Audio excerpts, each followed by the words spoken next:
appris à être obéissants envers les adultes parce que soi-disant ils doivent être plus respectés. Pour moi, que ce soit petit, grand, garçon, fille, on doit avoir le même grade de respect. Chacun a des émotions, chacun a des droits. On est tous des humains, des êtres humains. Nous, on n'est pas des vulgaires animaux. On a très bien le droit d'avoir le même respect que celui des adultes. Si on est un enfant et quelqu'un est grand, on lui doit le respect naturellement, alors que lui, il ne nous respecte pas directement. En fait, il y a certaines personnes qui abusent de leur pouvoir, ou par exemple, quand on fait quelque chose d'une manière, elles nous parlent mal parce qu'elles préfèrent qu'on la fasse à leur manière plutôt. Et ça, j'aime pas trop. Oui.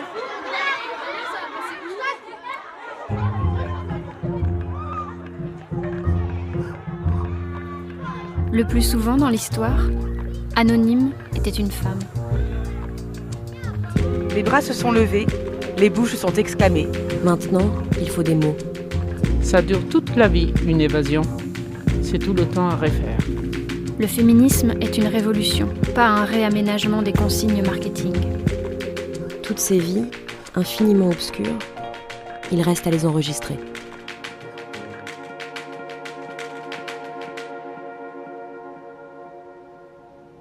Un podcast à soi, par Charlotte Bien-Aimée. Épisode 42, l'autodéfense des enfants.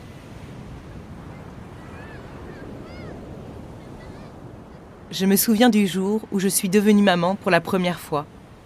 Je m'étais promise de protéger mon petit garçon de tout, de ceux qui lui voudraient du mal ou qui ne le considéreraient pas avec respect.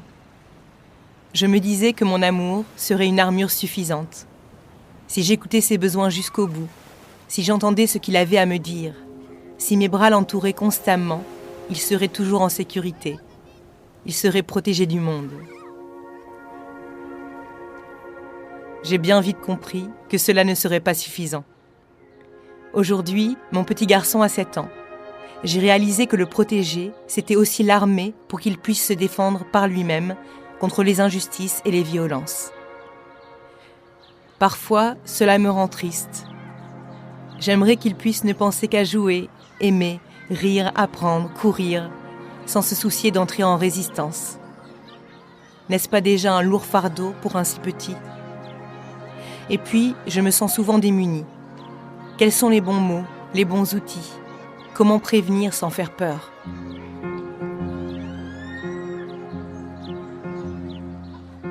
L'autre jour, Claire, une militante féministe à l'origine du collectif enfantiste de défense du droit des enfants, me disait qu'elle avait réalisé il y a peu quelque chose d'important. Depuis longtemps, elle faisait beaucoup de prévention auprès de sa fille, concernant les violences sexuelles, physiques, verbales.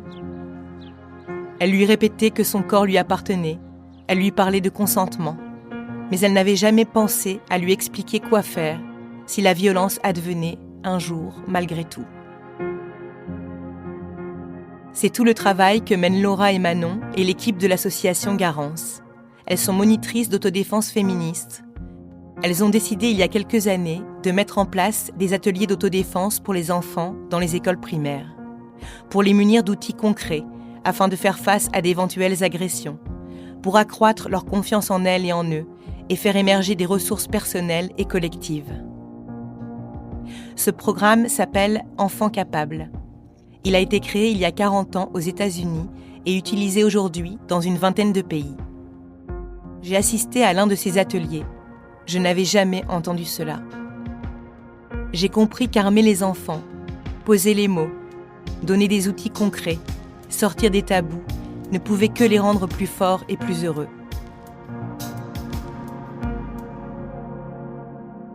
Comme nous sommes plus fortes, en tant que femmes, lorsque nous sortons du silence, lorsqu'on nous écoute, lorsqu'on nous croit et que nous nous organisons pour lutter et apprendre à nous défendre.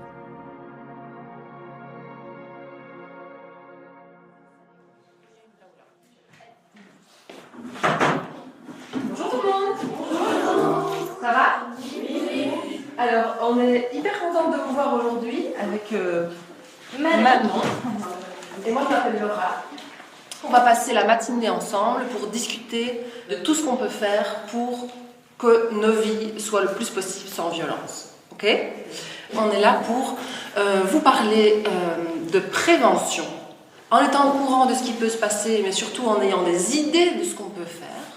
Eh bien, ça veut dire qu'on est plus forte et plus fort si ça nous arrive un jour, ok ?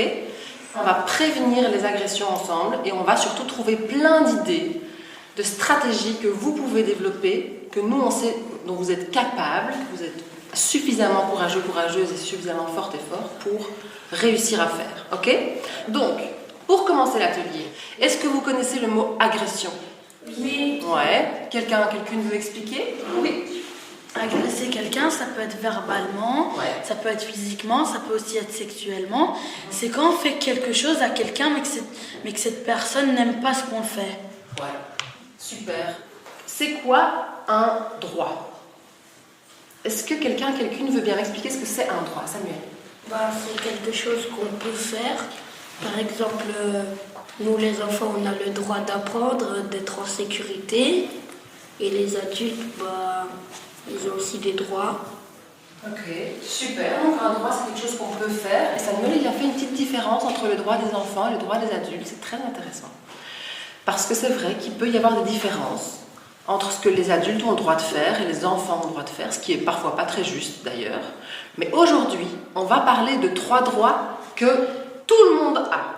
Peut-être que vous vous en rappelez, c'est le droit d'être en sécurité, fort et fort et libre.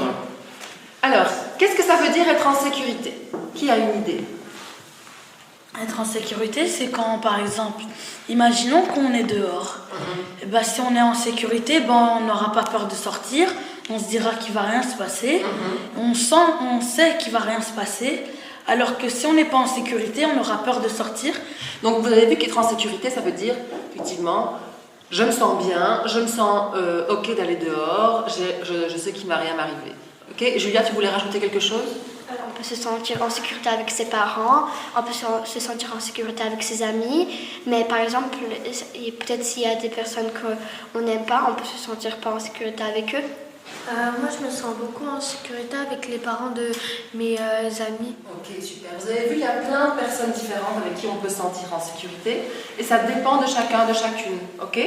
C'est pas obligé que ce soit nos parents ou nos amis.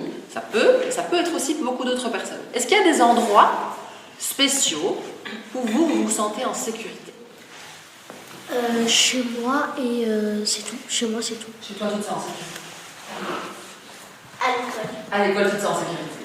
Et vous avez vu que les endroits où on se sent en sécurité, ça change aussi, ça dépend. Et chacune, c'est pour elle ou pour lui les endroits et les personnes avec qui on se sent en sécurité. Ok, donc pour vous, c'est super clair, être en sécurité, c'est un droit qu'on garde tout le temps. C'est quoi être forte et fort ? C'est avoir confiance en soi. Ah, super, ça tu parles directement de la confiance en soi. Effectivement, nous aujourd'hui, on va parler de cette force-là. On pourrait parler du corps, mais en fait, la force du corps, c'est pas très important aujourd'hui pour nous. Ce qui est plus important pour nous, c'est la confiance en soi, la tête, le cœur, c'est ce qu'on a à l'intérieur. On se sent moins fort quand quelqu'un nous rabaisse à chaque fois, quand il nous dit des critiques et par exemple jamais des choses positives, mais quand par exemple quelqu'un nous dit des choses positives, on se sent un peu plus forte ou bien un peu plus fier de nous aussi. Tout à fait. Donc toutes les choses qu'on va nous dire, ça va avoir un impact sur notre force intérieure. Et si on nous parle tout le temps négativement et quand on nous verbalement on nous rabaisse parce que ça fait déjà de la violence, effectivement ça abîme notre force intérieure. À l'intérieur, vous avez du courage. Nous on aime bien utiliser ce mot-là. Ça peut aussi être l'intuition. Ça veut dire qu'à l'intérieur, il y a quelque chose qui vous dit ça je pense que c'est non. Alors c'est juste, parce que pour vous, à l'intérieur, c'est comme ça. Le courage, c'est quelque chose de super intéressant, mais en général, les adultes expliquent que le courage, c'est pour d'office faire quelque chose que peut-être j'ai pas trop envie, mais que je vais oser. Ok ? C'est possible. Mais le courage, c'est aussi pas faire quelque chose si j'en ai pas envie. Par exemple, vous vous dites non, ça pour moi, c'est pas bon aujourd'hui, je le fais pas. C'est aussi être courageux et courageuse, vous êtes d'accord ? Être courageux, courageuse, c'est écouter sa petite voix à l'intérieur pour faire ou pas quelque chose. Ok ? Alors, le dernier droit, c'est le droit d'être libre. C'est quoi être libre pour vous ? faire ce qu'on veut. Faire ce qu'on veut. Est-ce qu'on peut tout le temps faire ce qu'on veut? Non. C'est vrai que quand on dit on a le droit d'être libre, ça peut paraître bizarre parce qu'en tant qu'enfant, on n'est pas tout le temps libre. En fait, même en tant qu'adulte, on n'est pas tout le temps libre, mais encore moins en tant qu'enfant. Et en fait, c'est vrai. Il y a des choses que vous ne pouvez pas faire tout le temps ce que vous voulez, vous ne pouvez pas manger ce que vous voulez tout le temps, vous ne pouvez pas regarder les écrans tout le temps, vous pouvez pas... Voilà, c'est vrai. Mais dans la vie, c'est important qu'il y ait des moments où on peut décider et où on peut avoir du choix. Si on n'est jamais libre et qu'on ne peut rien décider, c'est pas chouette, ça ne nous donne pas du pouvoir sur nos vies et ça nous enlève nos droits. Donc normalement, dans vos vies, il y a des moments où vous avez le choix et où vous pouvez un petit peu décider. Pas tout le temps, et je sais que c'est pas tout le temps facile, mais c'est important, même en tant qu'enfant, que vous ayez du choix et que vous puissiez décider sur certaines choses. Ok ?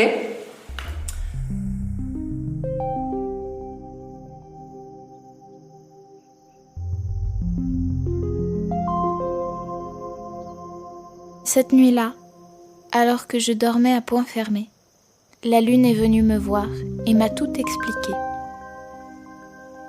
Bonsoir Ayo, je suis très heureuse de te rencontrer. Bonsoir lune, que fais-tu dans ma chambre, suspendue au-dessus de mon lit? Je suis venue te parler de ton pouvoir de dire non. Un super pouvoir? Je peux l'utiliser quand je veux? Oui, dès que tu n'es pas d'accord, que tu ne veux pas de quelque chose ou qu'une situation ne te convient pas.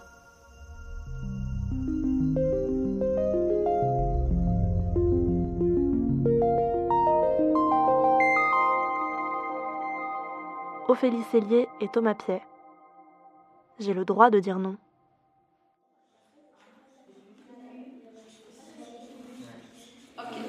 Alors maintenant, avec Manon, on va vous montrer des situations, des petites scénettes.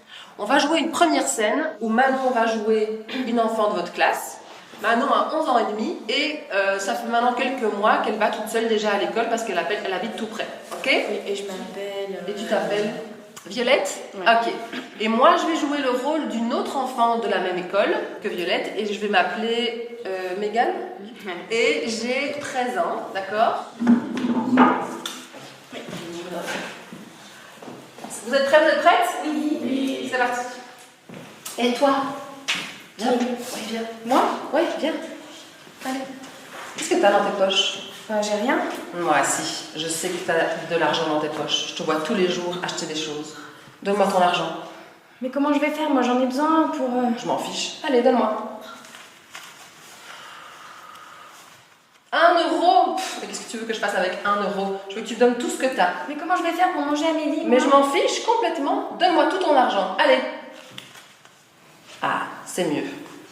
Alors, écoute-moi bien. Tous les jours, toi et moi, on va se retrouver ici, au même endroit. Et tu vas me donner tout ton argent. C'est clair ? Et tu peux en parler à personne, hein. Sinon tu auras affaire à moi.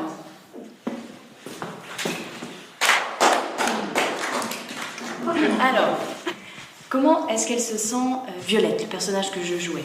Elle se sent mal parce qu'il y a une autre personne de sa même école qui se sent beaucoup plus grande alors qu'elle fait ce qu'elle veut avec des beaucoup plus petits. Et vous, Violette, elle doit se sentir mal parce qu'il y a une grande personne qui commence à la raqueter.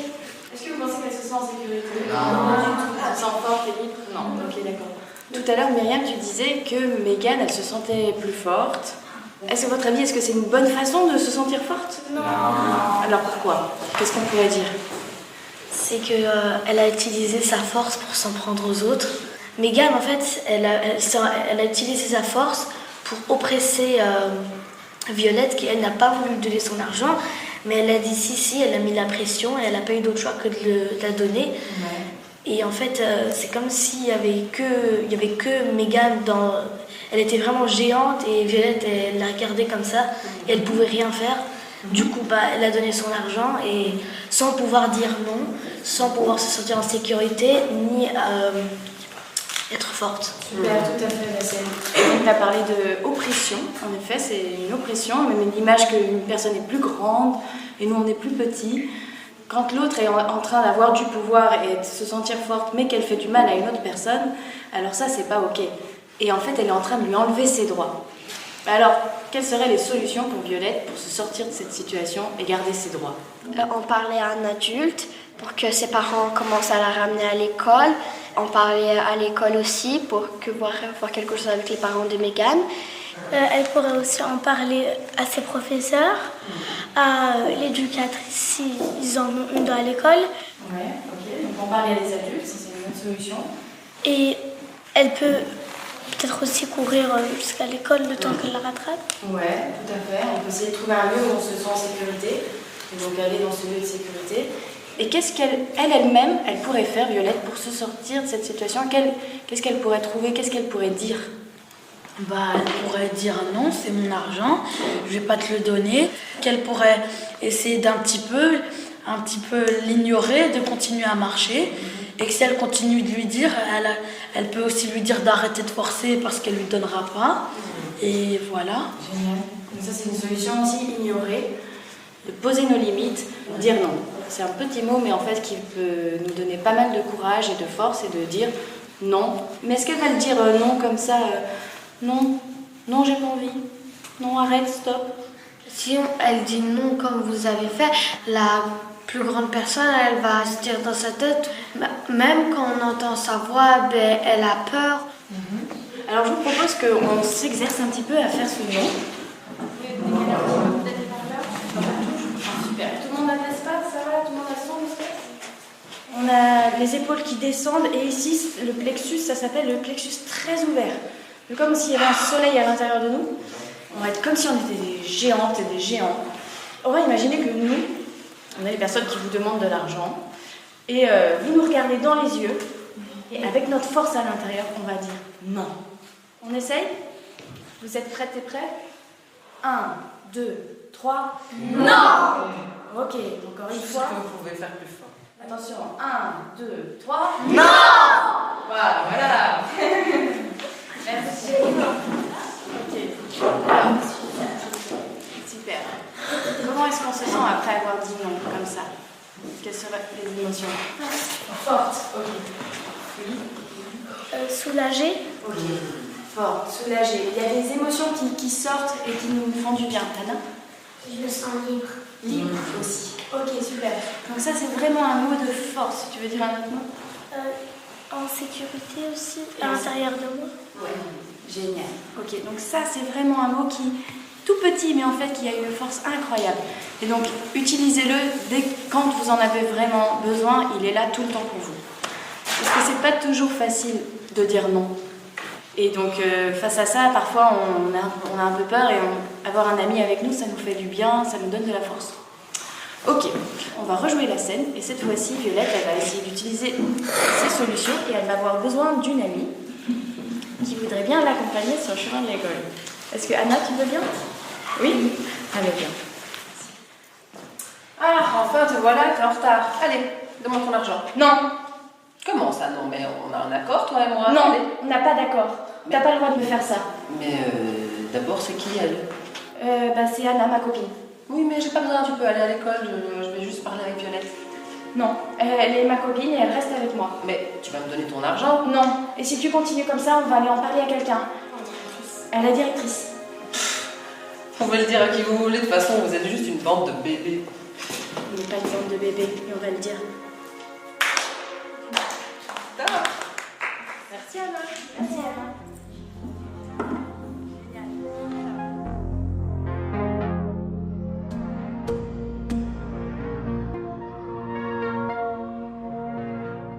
Non, quand j'étais petite, je me faisais harceler.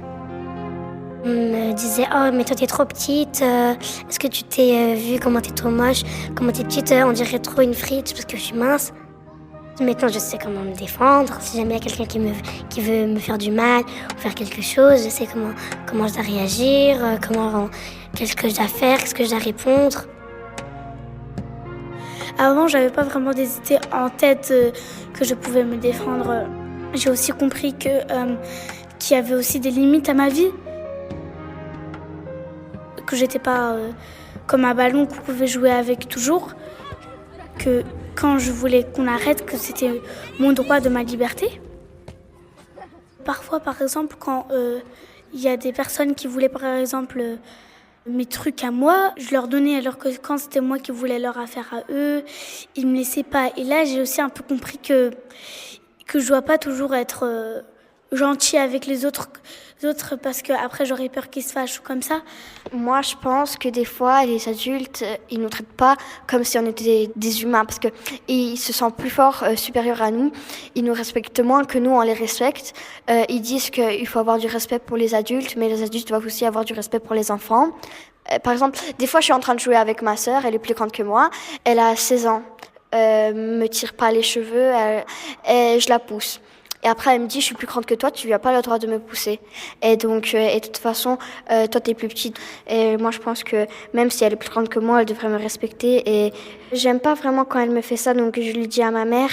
Mais ma mère me dit, laisse tomber, c'est ta sœur. À l'école, des fois, il y a des adultes qui nous écoutent pas, ils disent que c'est pas important, alors qu'on a envie de partager ça, on a envie de partager ça aux adultes, on a envie de leur dire quelque chose, ils disent que c'est pas important. Moi, pour me sentir libre, je veux que c'est juste quelque chose.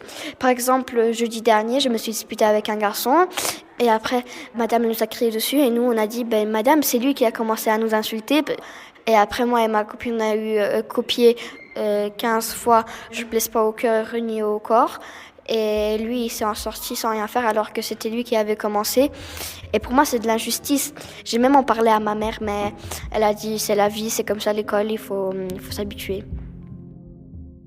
Qu'il faut s'habituer? Oui.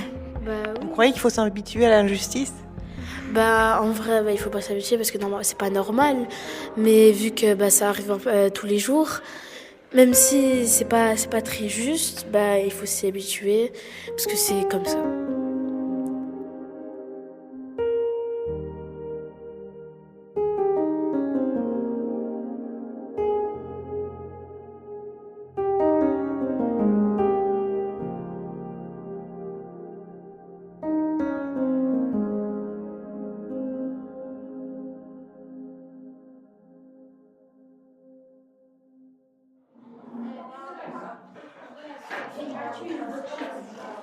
Alors maintenant, on va parler d'une autre situation. On va parler des adultes inconnus. Est-ce que les adultes que vous connaissez vous ont déjà donné des conseils par rapport aux inconnus? Ne jamais aller à un endroit avec un inconnu et ne jamais accepter quelque chose d'un inconnu. D'accord, ne pas suivre, ne pas accepter quelque chose. Samuel? Moi, quand je suis chez moi et qu'il y a quelqu'un qui toque à la porte, je dois pas ouvrir directement la porte parce qu'on ne sait jamais si c'est une personne bien ou mauvaise. Ok, donc ne pas ouvrir la porte, ne pas leur parler, ne pas les suivre. Tout ça, c'est des conseils que les adultes nous ont donnés, mais vous avez remarqué, c'est que les trucs que vous ne pouvez pas faire. Alors, c'est chouette, gardez-les en tête, mais nous, aujourd'hui, on va discuter de tout ce qu'on peut faire. Donc, on va jouer une scène où Manon va jouer l'inconnu, et moi, je joue le rôle d'un garçon de votre classe, et j'ai donc 11 ans et demi, et je m'appelle Driss. Ok? Et toi? Moi? Tu t'appelles comment? Moi? Oui. Je m'appelle Driss. Driss comment déjà? Driss Dupont. Driss Dupont? Ah, mais voilà, ta mère c'est Madame Dupont. Écoute, j'étais avec ta mère, et on était en train de boire un café, et elle s'est étouffée. Ah bon? Oui, et du coup, elle est allée à l'hôpital. Ma maman est à l'hôpital? Ouais, mais t'inquiète pas, c'est pas grave, il y a des gens qui s'occupent d'elle. Mais justement, elle m'a dit de venir te chercher. Oui, mais moi, je n'ai pas vraiment le droit d'aller avec des gens que je connais pas. Mais c'est qui t'a dit ça? Ma maman. Ta maman, justement, c'est elle qui m'envoie. Allez, viens avec moi.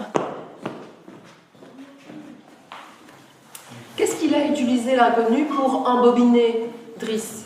Un mensonge. Il lui a dit quoi? Que sa mère s'est étouffée avec du café. Est-ce que les autres, les copains et copines, vous avez l'impression aussi que c'est un mensonge, ce que l'inconnu a raconté? Oui. C'est probable que ce soit un mensonge, mais en fait, Driss, il ne sait pas. En tant qu'enfant, donc Driss, il ne va pas rester très longtemps tout près de cet inconnu parce que, comme il se doute à l'intérieur, il sent qu'il y a un truc qui cloche.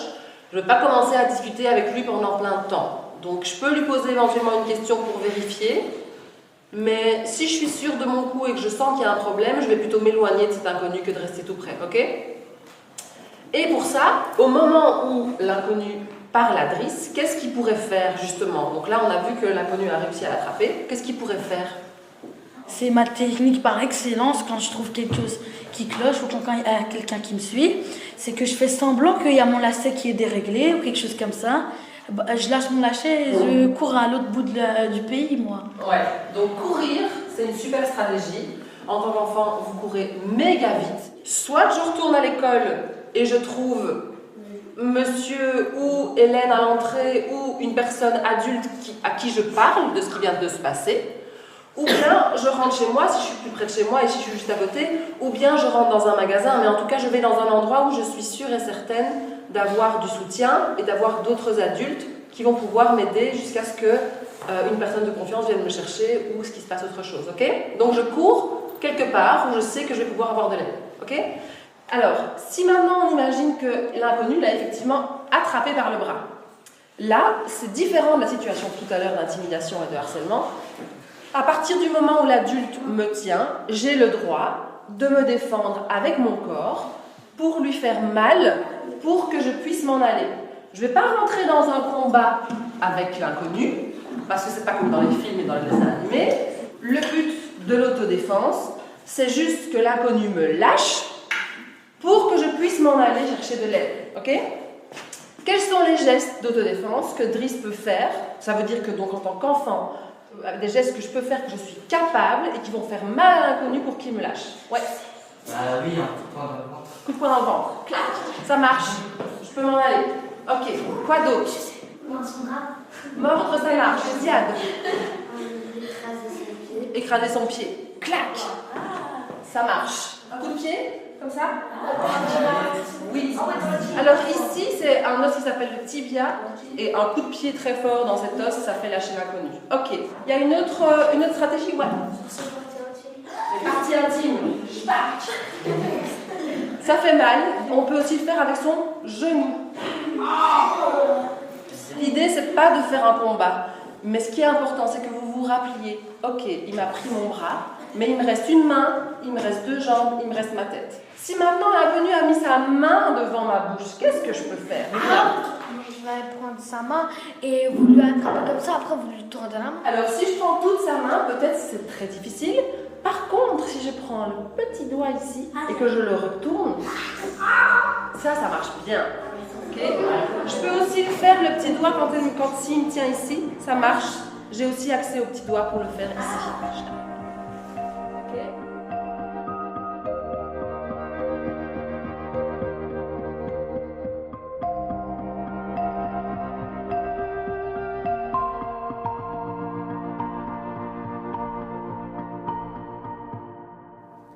Toi, une grande bouche? S'esclave-t-elle. Je vais te montrer ce que c'est qu'une grande bouche, moi. Et la fillette prend une profonde inspiration. Elle ouvre en grand sa bouche de petites rouges écarlates de colère et lâche un énorme rugissement. Alors, il y a un écho sur le chemin, et dans la forêt, et dans la maison des parents. Partout, on entend la colère géante de la petite rouge sang. Même le loup tremble déjà de toutes ses dents. Et moi, dit-elle alors, est-ce que tu sais pourquoi j'ai une si grande bouche? Bredouille-t-il. Pourquoi as-tu une si grande bouche? C'est pour mieux te dire non, fait la petite en le foudroyant du regard. Et puis, c'est pour chanter, bâiller, manger du chocolat, souffler des bulles de chewing-gum, boire de la limonade, siffler les oiseaux, croquer des pommes, lécher des glaces, tirer la langue, faire des grimaces, raconter des histoires, et aussi embrasser qui je veux. Mais le loup a déjà filé. Il court à travers bois comme un dératé, en quête d'un gibier plus facile. La petite rouge Kourou. Raphaël Frié et Victoria Dorsch.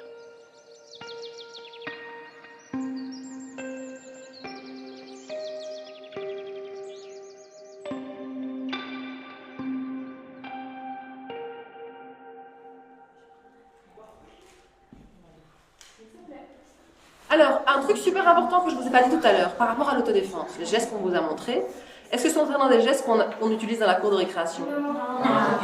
Est-ce que ce sont des gestes qu'on utilise sur sa petite sœur ou son petit frère? Est-ce que ce sont... Non. Est-ce que ce sont des gestes qu'on utilise sur les copains et les copines? Non. Ce sont des gestes qu'on vous a appris parce qu'on vous fait super confiance de les utiliser si un jour vous avez un problème. Et nous, on a totalement confiance en vous, que vous êtes capable de faire la différence entre mon frère me saoule ou ce pote m'a dit un truc, et que je réagis autrement, que si vous avez un problème un jour, vous pouvez utiliser ces stratégies d'autodéfense, et là vous y avez droit, et vous avez l'autorisation de faire mal à des adultes, ok, ou à des plus grands. Mais on vous fait confiance sur le fait que vous ne les utilisez pas pour d'autres raisons que quand on vous enlève vos droits. Vous êtes d'accord? Oui, bien sûr. On est bien au clair là-dessus? Oui. Ok. Mais il y a encore un autre truc qu'on peut faire, et c'est tout à l'heure Zina qui l'a dit, on peut utiliser sa voix pour crier. Donc ça va probablement faire peur à l'adulte, le surprendre, ça va alerter autour, mais qu'est-ce que ça fait aussi un cri très fort dans les oreilles? Ça fait très mal aux oreilles. Ok, donc nous maintenant on va en voir ensemble un cri spécial, donc peut-être vous vous rappelez aussi, c'est le cri de pouvoir. Normalement quand vous jouez dans la cour de récréation, et que vous criez un peu, il n'y a pas des adultes qui arrivent. Qu'est-ce qui se passe, ça va? Non. Donc les cris de jeu, les adultes ne s'en inquiètent pas. Par contre, le cri de pouvoir, le cri qui vient du ventre, qui va utiliser une voix plus grave, celui-là, ce cri, comme il est un peu bizarre, les adultes vont se dire « Ah, là, peut-être qu'il y a un souci. » Vous pouvez vous mettre debout. On va se masser un peu la gorge et les cordes vocales pour ne pas se faire mal, pour se détendre, ça fait du bien. Voilà. Après, on peut ouvrir grand, comme si on avait une patate chaude. Oh, c'est chaud, c'est chaud. Et après, on peut faire comme si on avait un chewing-gum, un très très très gros chewing-gum. On mange, mais c'est trop gros. Alors, ensuite, il faut vérifier qu'on respire dans le bon sens.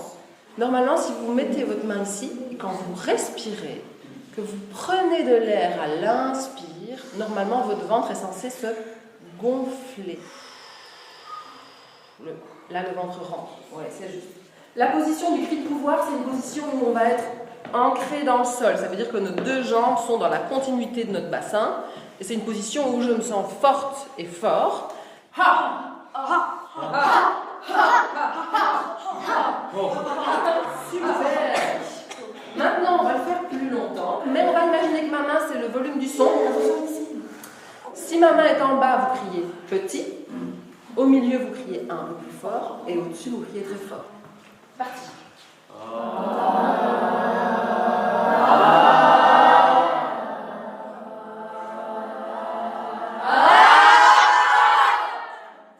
Super. Alors, ce cri, il est vraiment très puissant et il peut vraiment vous aider.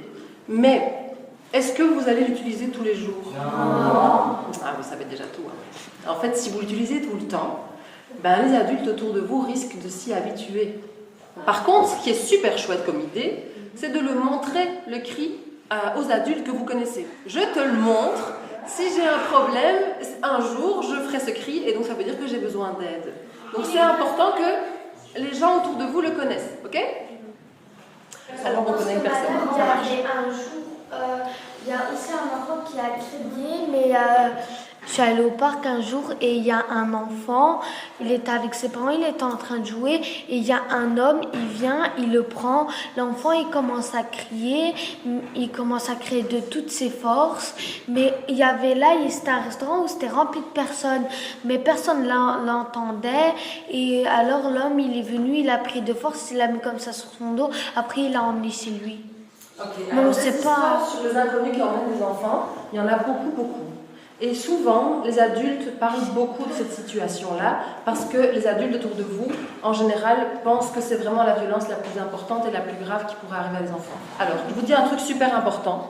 Les violences dans l'espace public, ça veut dire à l'extérieur, avec des gens qu'on ne connaît pas, oui, ça arrive, mais c'est très rare. D'accord ? Donc nous, on vous a montré la scène pour qu'on soit sûr et certaine que vous soyez outillés pour si jamais un jour ça arrive à vous ou à quelqu'un ou quelqu'une que vous connaissez, mais il y a très peu de chances, de risques plutôt, très peu de risques que ça vous arrive. D'accord ? Pourquoi nous on vous en parle ? C'est parce qu'en général les adultes en parlent beaucoup et en parlent en faisant un petit peu peur. Et nous on pense qu'en vous donnant des idées pour agir, ça fait moins peur parce qu'on se sent plus forte et plus fort. Mais je vous le redis, les inconnus qui veulent emmener des enfants dans l'espace public, c'est rare. Ok ? Ouais, Chouaïb. Et pourquoi ils veulent nous kidnapper ? Pour prendre du pouvoir. En fait, les personnes qui enlèvent les droits des autres, c'est uniquement pour prendre du pouvoir et pour faire du mal à l'autre. Je suis plus important, je m'autorise le droit d'emmener un enfant parce que je considère que je suis plus important. Donc c'est d'abord pour prendre du pouvoir. Et ensuite, après, ce que l'inconnu veut faire avec nous, on ne sait pas, mais on ne va pas se concentrer là-dessus parce que ça fait plus peur et ça ne nous empouvoire pas. S'empouvoirer, ça veut dire on se donne de la force. Ok ? Alors maintenant, on va aller partir en pause parce que c'est super important que vous ayez une pause. On revient après.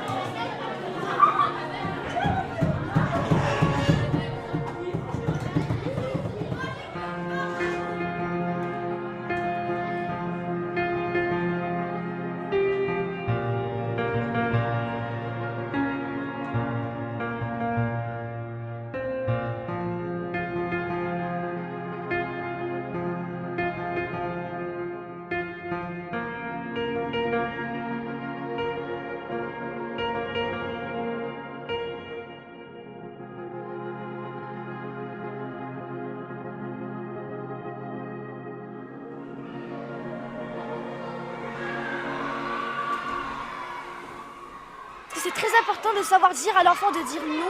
L'enfant qui doit prendre son courage à deux mains et dire non à la personne qui veut abuser de lui ou d'elle, que ce soit en toutes sortes de violences. Moi j'ai le courage parce que moi je crois en moi. J'ai pas envie de faire ce que les gens me disent de faire. Si j'aime pas faire la chose, c'est bien pour ma santé, pour le bien de moi en fait. En fait, ça se fait pas quand on fait une petite bêtise. Nos parents, comme moi, prennent les bâtons et nous frappent. C'est injuste. Et en fait, moi, pour me sauver, quand ma mère, elle me frappe et mon père, en fait, je saute des escaliers. Même si je me blesse, c'est mieux d'être un petit peu blessée, mais j'aurais pas beaucoup être blessée. Pourquoi quand les parents, ils nous frappent, après ils ont de la peine pour nous ? Parce que parfois, mes parents, ils me frappent avec la ceinture. Comme un jour, mon père, il m'a frappé avec la ceinture. Après, il y avait une blessure sur ma jambe. Et qu'est-ce que tu as fait ? J'ai pleuré. J'ai parlé à ma soeur. Et qu'est-ce qu'elle a dit, ta soeur ? Que c'est pas bien de frapper. Parce que c'est pas bien de frapper les enfants parce que sinon ils vont se faire mal et après ils vont pleurer. On va porter plainte. Mais les enfants, vraiment, s'il vous plaît, si vos parents vous maltraitent ou des choses comme ça, mais que vous n'aimez pas, allez dire ça à un adulte parce que c'est abuser de vous, même si vous ne voulez pas que vous séparez de vos parents, dites-le qu'au moins ça va se régler parce que ça c'est pas bien dans la loi du monde normalement parce que c'est pas fait pour être ici. Oui, mais si on en parle à l'école, après nos parents quand on rentre, ils vont avoir des problèmes. Après ils vont nous dire, vous redites, et ben on va vous déchirer quoi. Pourquoi ? J'ai une question. Mais s'il y a quelqu'un qui te protège à l'école, peut-être qu'il peut t'aider. Oui. Moi je trouve que qu'est-ce que les enfants ils sont en train de dire sur leurs parents. Alors pour moi c'est le contraire, parce que moi je crois qu'en fait ils veulent pas vraiment les frapper. C'est juste l'éducation. Non, c'est juste pour les faire comprendre que dans la vie, on peut pas tout faire. Non, je trouve pas. Je trouve que c'est mieux en parlant qu'en frappant. Quand on parle, ça aura plus d'effet que quand on va frapper. Parce que la violence, déjà, c'est pas bien. Donc, c'est beaucoup mieux de parler. Mais on peut créer une société qui aide les parents à comprendre et de ne pas taper les enfants. Comme le PMS. parler.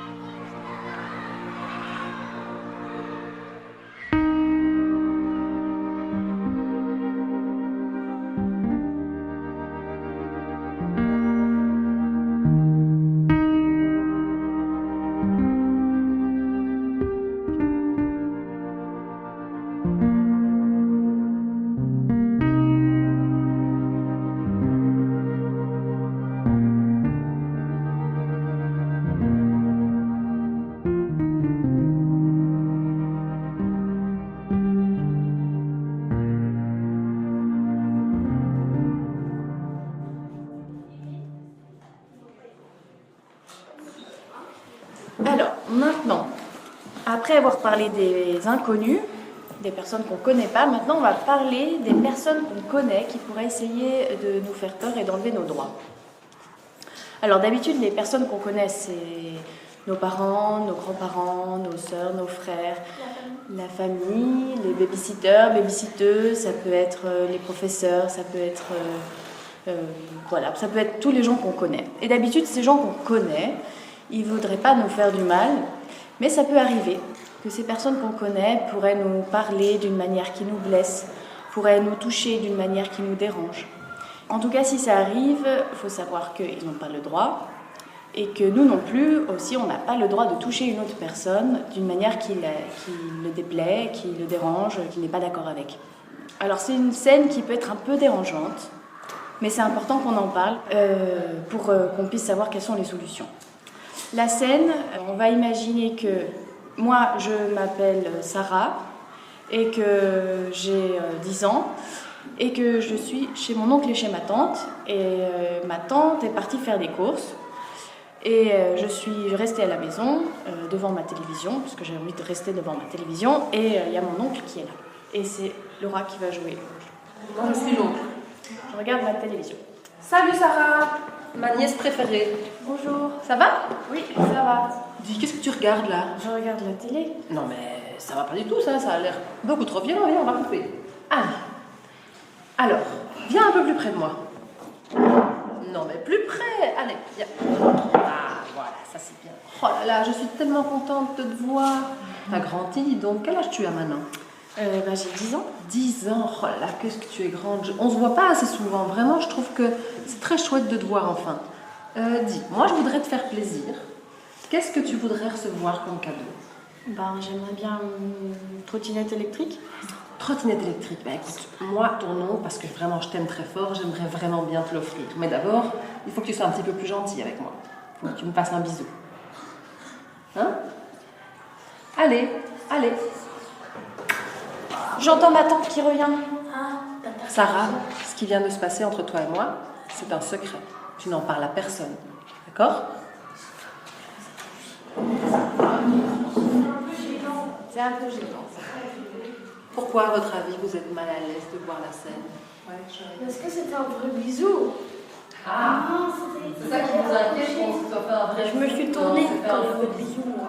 Est-ce que les adultes peuvent obliger des enfants à faire des bisous sur la bouche? Non. Est-ce que vous croyez que c'est ça peut-être qui vous a mis mal à l'aise? Oui. Parce qu'on a montré quelque chose qui est en fait un tabou, ça veut dire qu'on n'en parle pas trop, on sait un petit peu que c'est interdit, mais en même temps, on ne vous donne pas beaucoup d'idées pour que ça n'arrive pas. Ok, donc c'est possible que vous soyez mal à l'aise en voyant cette scène-là. Nous, on vous la montre parce que de nous, on vous fait confiance. On pense que en voyant ce genre de scène, mais surtout en trouvant ensemble des idées sur ce qu'on peut faire quand si ça nous arrive à nous ou à un copain ou une copine, eh bien, vous serez plus fort et plus forte et vous pourrez plus vous défendre si ça vous arrive.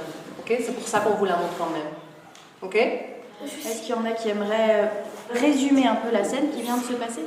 Elle n'a pas trop apprécié parce qu'elle serrait ses mains, elle croisait ses doigts comme ça, elle avait les jambes collées et elle ne voulait pas qu'il la touche. Okay. Mais elle n'a pas eu d'autre choix et qu'en fait, quand l'oncle il l'a pris pour l'embrasser, en fait, elle n'a même pas eu le temps de réagir et elle n'a rien voulu dire.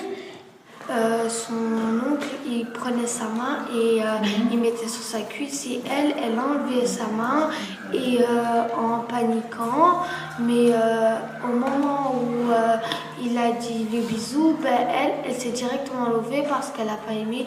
Ouais. Physiquement on voit il y a des signes qui montrent qu'elle n'était pas bien, elle n'était pas ok. Et si vous l'avez vue, à votre avis, est-ce que l'oncle il l'a vue à côté qu'elle n'était pas bien? Oui.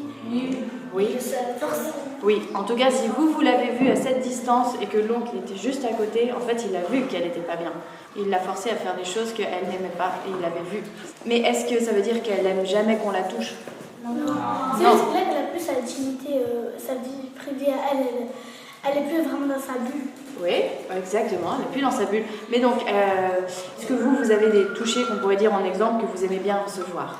Moi, quand je serre la main à quelqu'un, quand on fait un toc là, mais c'est tout. Un câlin de ses parents. Un câlin de ses parents. Ouais. Est-ce qu'on aime recevoir tout le temps des câlins, des touches-touches, des trucs comme ça? Non. Est-ce que ça peut être n'importe qui le fait? Non. D'accord. Et c'est qui décide ça? C'est nous. C'est nous. Exactement. Super. Voilà. Ça, c'est la base. Aussi, qu'est-ce qu'il lui a dit au milieu de la scène un peu? Qu'est-ce qu'il lui a proposé? En fait, son oncle, il l'a manipulé un peu parce qu'il l'a fait sentir que si t'es pas gentil avec moi, je vais être déçue et tu vas pas avoir ta trottinette électrique. Et si elle est plus distante avec l'oncle, c'est-à-dire que si elle recule sa chaise et qu'elle recommence à regarder la télé, pour elle, elle va décevoir son oncle et elle a pas envie de le décevoir vu que c'est un membre de sa famille. Du coup, elle a pas eu d'autre choix que, en fait, d'accepter parce qu'elle a envie que son oncle l'aime. En fait, il lui fait un peu du chantage, en disant si tu acceptes, je t'achèterai ta trottinette électrique. Ouais, ok, tout à fait, ça s'appelle du chantage. Et en fait, ça c'est une façon de manipuler. Et donc c'est une façon de prendre le pouvoir sur l'autre. Okay. Ce qui peut être un peu perturbant, c'est que parfois le chantage, il est utilisé par des adultes dans d'autres situations. À l'école, ou que vos parents vous disent, je sais pas moi, tu pourras avoir un goûter si tu fais tes devoirs, par exemple. En fait, ça c'est déjà du chantage. Mais c'est du petit, ça. C'est du petit chantage, mais c'est important que vous sachiez que ça en est déjà et que parfois les adultes utilisent ces techniques-là pour avoir quelque chose des enfants. C'est possible que dans vos vies, le chantage ce soit présent, mais que ce soit pour des petites choses. Moi, je trouve que déjà, c'est pas top parce que ça nous apprend qu'en fait le chantage est normal. Mais parfois, par exemple, les parents, bien les professeurs comme ça, ils nous font du chantage, mais pour notre bien. Par exemple, ils nous disent si t'es privé d'écran, je sais que tu fais tes devoirs. Là, c'est un peu pour notre bien. En même temps, c'est aussi notre droit d'apprendre. Ouais. Donc, ils font ça pour notre futur, pour notre bien. Par exemple, un professeur il va nous dire t'as pas de récré tant que t'as pas fini ton travail. Là, c'est pour qu'on fasse notre travail, sinon après on va avoir la feuille vide à l'examen, on ne saurait rien faire. Il y a des chantages que c'est plutôt des règles en fait. Voilà. Tu vois, c'est plutôt des ok, on est ensemble, on fonctionne ensemble, moi je suis votre enseignant, je vous propose que tant qu'on n'a pas tous et toutes fini ce devoir, on n'est pas ça. Ça c'est une règle et d'ailleurs c'est dit tout haut, donc tout le monde est au courant, donc c'est pas du tout le même chantage que quand c'est un peu dans le secret. Et donc ça veut dire que c'est une règle de fonctionnement collectif et qu'on est tous et toutes d'accord d'y participer. Parfois ça nous embête, mais on est tous et toutes d'accord d'y participer. Est-ce que vous voyez la différence entre ces chantages-là? C'est ok. Qu'est-ce qu'il lui a dit à la fin, toute fin? Donc, il a dit que tout ce qui s'est passé ici, ça reste ici et que je ne dis à personne. C'est un secret. Est-ce que c'est un bon secret à garder pour les enfants? On est d'accord. C'est pas un bon secret. Ça va lui faire du mal, ça va être lourd à garder. Mais est-ce qu'il y a des bons secrets? Est-ce qu'il y a des secrets? Ouais, ce serait quoi comme bon secret? Un bon secret, c'est par exemple que si nos parents ils font une recette de quelque chose et qu'on aime bien et qu'ils donnent à personne la recette, ce serait un bon secret que nous on la connaît mais pas les autres. Comme ça on pourra se vanter et dire moi je connais la recette mais pas toi. D'accord, c'est un peu sympa. En fait un bon secret c'est un secret que à un moment donné on va pouvoir dire à quelqu'un et que ça va être chouette à dire. Mais là Sarah, elle est dans une situation où ce secret, en fait, il n'est pas chouette. Et donc, qu'est-ce qu'elle pourrait faire? Elle peut le dire à ses parents. Elle peut dire, au moment qu'il la touche, elle peut lui dire grandement en criant, se lever et il va juste sortir vite fait au moment qu'elle entend sa tante pour lui dire ce qui s'est passé. Super génial. Donc, deux solutions. On peut dire non et sortir, trouver un endroit, se mettre dans un endroit de sécurité. On peut sortir. Dans une situation comme ça, c'est une situation très sérieuse. Les adultes n'ont pas le droit d'embrasser les enfants en les obligeant ni de les toucher sur les parties intimes. Si ça arrive ou que ça arrive à un copain ou une copine, vous pouvez donner le conseil. En fait, on est plus en sécurité à l'extérieur de la maison que de rester avec l'oncle. Si elle peut faire une clé. On va l'ouvrir. Tu l'ouvres. Ou tu casses, tu sors. Quand on se défend, on a le droit de casser.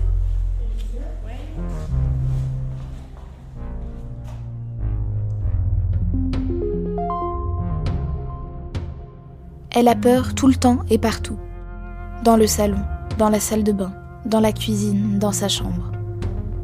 Elle a même peur des sorties avec le loup. Ça lui gâche la vie. Mais Miette n'en peut plus d'avoir peur. Un jour, elle réunit toutes ses forces et arrive à dire non au loup. Mais le loup est si sauvage qu'il revient. Et même si Miette dit non, il agit comme une bête sauvage qui ne sait pas parler ni écouter. Alors, Miette se dit qu'elle a besoin d'aide. Elle décide d'en parler à une grande personne. Une grande personne qui saura l'aider pour que le loup arrête de l'embêter. Elle lui raconte tout. Ouf, ça fait du bien.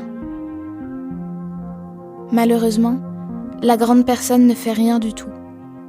Peut-être qu'elle n'entend rien. Peut-être qu'elle ne croit pas Miette. Peut-être qu'elle ne sait pas comment faire pour l'aider. Ou peut-être qu'elle a aussi peur du loup, comme Miette. Il lui faut trouver une autre grande personne. Il y en aura bien une qui n'a pas peur du loup. Miette pense à une grande personne de l'école. Elle l'aime bien et lui fait confiance. C'est très difficile pour Miette de parler, mais elle réussit à tout lui raconter. La grande personne l'écoute attentivement et... quelle chance! Elle sait ce qu'il faut faire pour aider Miette et sa famille.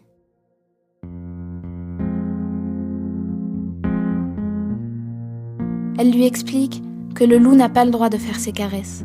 Ça s'appelle l'inceste. C'est une agression et c'est interdit par la loi. La grande personne de l'école appelle des gens qui aident les enfants que les loups attaquent. Miette ne le savait pas, mais elle n'est pas la seule. Il y en a d'autres. Ces personnes ont l'habitude de protéger les enfants. Alors, elle est rassurée. Et voilà, bas les pattes le loup. C'est fini.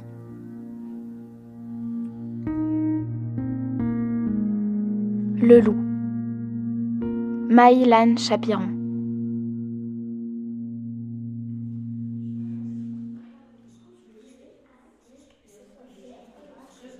Ok.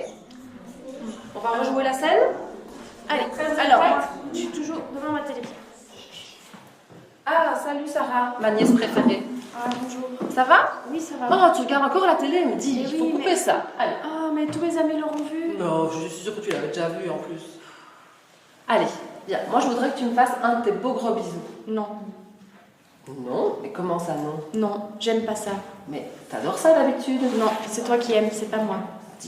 Dis donc, tu fais ta maline avec moi? Non, je fais pas ma maline. Je vais aller faire un tour.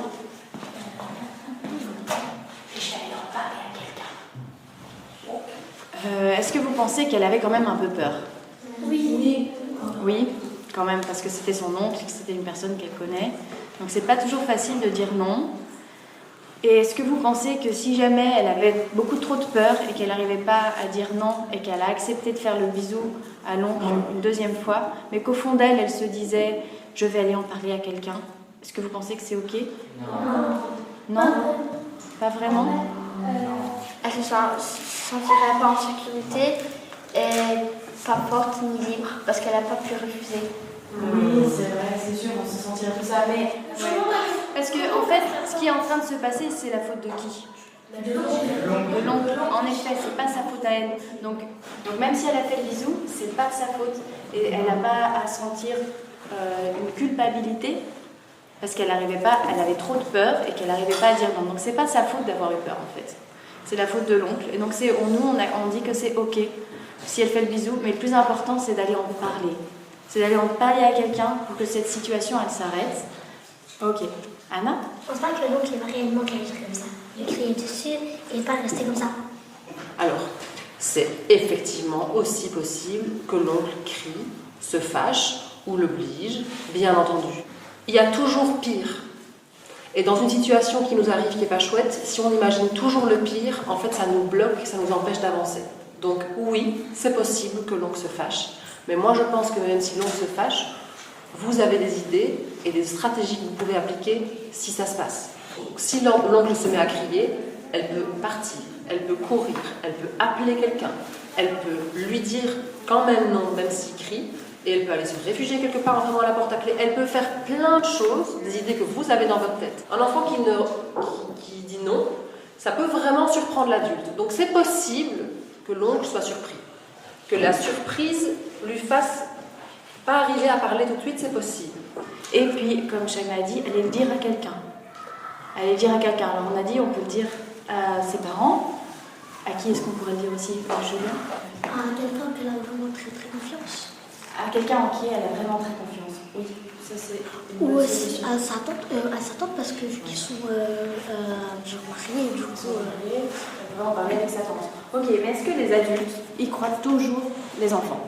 Non. Est-ce que ça vous arrive déjà des fois qu'on ne croit pas? Oui. Malheureusement, oui, ça arrive. Et donc, imaginons que Sarah, par exemple, elle va voir sa tante et qu'elle lui raconte ce qui s'est passé et que sa tante lui répond ah, écoute, j'ai pas le temps, j'ai d'autres choses à faire, qu'est-ce que tu me racontes? Ou alors sa tante, elle lui dit mais enfin, ton oncle, il te ferait jamais ça. Enfin, voilà, elle ne la croit pas. Et du coup, qu'est-ce qu'on pourrait faire si une personne à qui on raconte, elle ne nous croit pas? On peut aller vers un adulte de l'école parce que nous, si ça nous arrivait, c'est pas une chose que c'est rare, c'est une chose vraiment qui se produit presque partout. Alors normalement, je pense qu'ils vont nous croire parce que c'est nous qu'on a vécu ce moment. Oui, exactement, tout à fait. Ça ne veut pas dire qu'on est un adulte et qu'on est un adulte de l'école qu'on va forcément nous croire. Et donc si on n'y arrive pas au début, et une personne elle ne croit pas, après une autre personne ne croit pas, il faut essayer de continuer à chercher une personne qui peut nous croire et à qui on peut parler et raconter son histoire et une personne qui va bien vouloir nous aider pour se sortir de ce problème. Voilà. À l'école, il y a Gladys qui peut être là pour vous écouter. Et il y a aussi l'équipe du PMS. C'est un endroit où les enfants peuvent aller parler pour n'importe quel problème. En fait, il y a plein d'adultes qui sont là quand même autour qui peuvent vous croire et tout ça. Normalement, les adultes qui sont de confiance vont toujours vous croire. Les adultes qui sont chouettes, qui ont du temps, qui sont disponibles, vont pouvoir vous dire bah, en fait, je suis là pour toi si tu as besoin. Okay?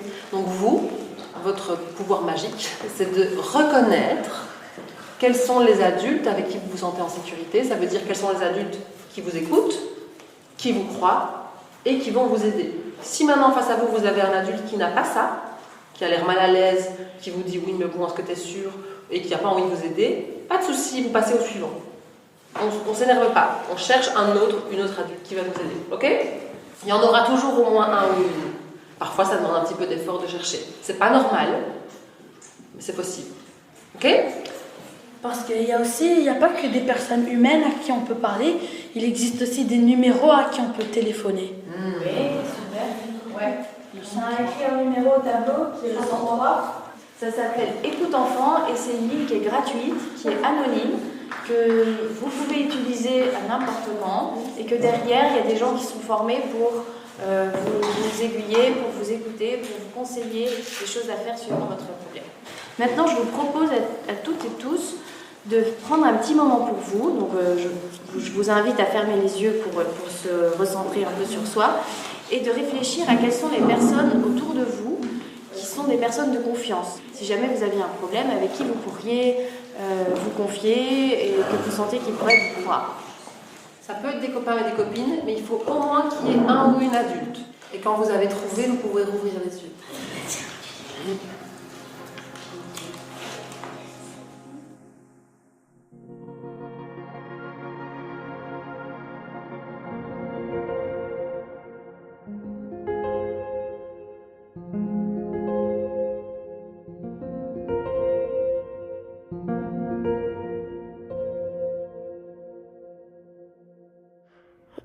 Je trouvais ça plutôt bien parce que j'ai appris des choses.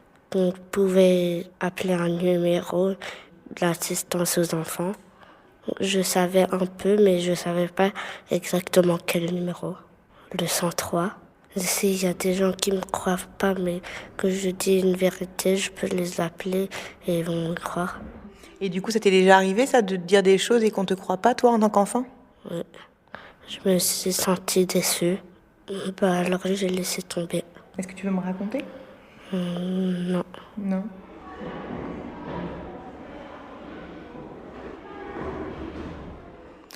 Moi, ce qui m'a marqué, c'est quand il y a eu la scène où il y a eu l'oncle et la petite fille. Ça m'a marqué parce que je pensais pas qu'il y a des gens qui faisaient ça. Et penser qu'il y a des gens qui font ça, ça ça fait bizarre. Je pensais que ça n'existait pas. Je pensais pas qu'il y avait vraiment des gens qui faisaient ça. Et aussi, ça m'a rassuré parce qu'on m'a donné des solutions et tout. Et j'ai vu qu'il y avait beaucoup de gens qui sont là pour moi, si j'ai besoin d'en parler et tout ça. Ça me fait beaucoup de bien, ça me rassure. Je savais pas moi vraiment que c'était... on pouvait se défendre avec les gestes, avec par exemple quelqu'un qui nous prenait ou bien forcément. Et du coup, est-ce qu'il y a quelque chose qui t'a vraiment fort marqué, tu vois, qui t'a étonné, que tu savais pas, qui t'a un peu gêné? Que il y avait aussi des membres de la famille ou les plus... c'est la majorité des membres les plus proches qu'ils pouvaient aussi nous faire du mal. Vraiment, moi je croyais que c'était plus les inconnus, les moins proches. Je savais pas que c'était vraiment les proches, parce que normalement les proches, ça te veut du bien, pas du mal, quoi. Ça m'a donné plus une information que je vais aussi faire attention et pas me laisser faire, quoi. Qu'il faut pas faire confiance à n'importe qui, n'importe quand. Même à nos parents, parfois, on fait pas toujours confiance. On peut faire, par exemple, des câlins, tout ça, mais il y a aussi en même temps des limites à propos de notre dignité. Et on a le droit aussi de dire stop, par exemple, tout à l'heure dans les bisous de la bouche, elle a bien dit stop, elle a pas voulu. Et ça aussi, parfois, il y a des limites. Par exemple, parfois, quand on est petit, ça passe, mais plus on grandit, plus on a sa dignité privée à nous. Donc, on a aussi notre vie, on a aussi notre liberté de choisir. C'est notre droit.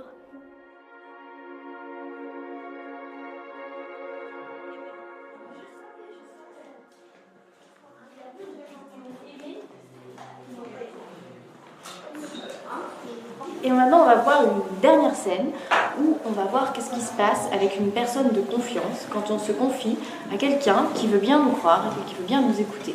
Et alors, on a un invité surprise. À votre avis, c'est qui? Et donc, on va faire une petite scène avec monsieur. Oui. Voilà. Et on va y mettre. Donc, il va jouer son propre rôle, son rôle de professeur. Et Laura, elle va jouer une personne de votre âge, de votre classe, 10 ans. Donc moi j'ai un problème et je viens voir monsieur, ok? Ça va? Vous êtes prêts? Vous êtes prêtes? Oui. Monsieur, vous êtes prêts? Oui. Très bien. Prêts? Oui. C'est parti. Bonjour. Bonjour, Laura. Est-ce que je pourrais vous parler? Bien sûr, c'est toi. Vous vous rappelez des personnes qui étaient venues nous parler des droits d'être en sécurité, forte et libre? Oui, bien entendu. Ça t'a plu? Ouais, moi j'avais bien aimé, mais en fait, j'ai l'impression qu'on m'enlève mes droits. Comment ça? Dans la cour, il y a beaucoup d'enfants qui se moquent de moi et je ne sais pas quoi faire et ça, je ne suis pas bien avec ça. Ça doit être difficile, très difficile pour toi. Bon, merci quand même, Laura, de venir m'en parler. C'est très courageux de ta part de m'en parler. Je veux vraiment t'aider. Là, la récré va se terminer et nous n'avons pas beaucoup de temps. Qu'est-ce que tu dirais si on prenait du temps à la pause de midi pour en parler? Oui, j'aimerais bien. Merci. Merci. Merci.